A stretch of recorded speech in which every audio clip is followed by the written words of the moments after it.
You talked earlier, and we've talked about youth feeling a sense of a lack of purpose. What do you think their purpose should be? Well, you're absolutely right. I think that youth do have an enormous amount of power, and they can construct a huge amount of social change, and they should. Civilization should not be about what it is today. Civilization should be climbing. We should be ever advancing. We should be living in a world where every day our world gets better.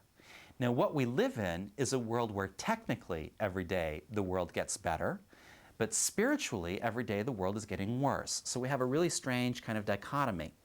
And the reason is because we have scientists, and we have engineers, and we have all these people who apply their energy to materially making the world better. But who is applying their energy to spiritually making the world better? In other words, those qualities, those characteristics that we were talking about. And again, youth can be champions of making the world truly better because we're going to have those technological advances because it's in people's commercial interest. At the same time, we need people who are out there making the world better through these spiritual qualities, if you will, so that we can live in a world which is truly better than it was yesterday, not which is better but worse.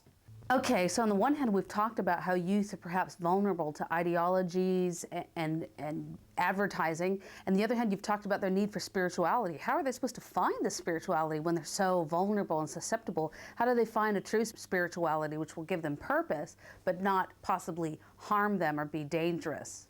Well, I think you're absolutely right. Youth are vulnerable.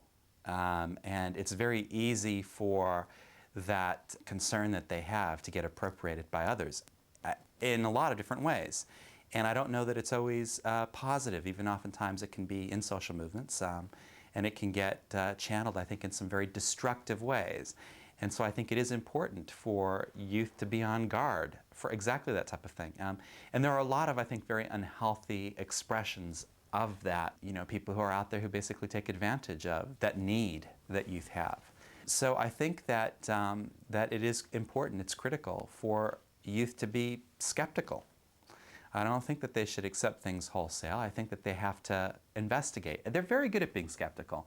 Really, ever since Gen X, onwards, I think cynicism has been characteristic with youth culture. And I think that in many ways that's a positive thing. If something really is good, it should withstand that test. But the problem is, it doesn't do any good to die a cynic. It doesn't do any good to die a skeptic. Being a skeptic is really good as a filter to make sure that whatever it is that you're talking about, is for real. But at some stage, you've got to go beyond skepticism, and you've got to actually then become a positive force for social change. So I think that's really where the balance is be skeptical, question, investigate. That's a good thing. Then when you find something that you think is meaningful, then give it your best go.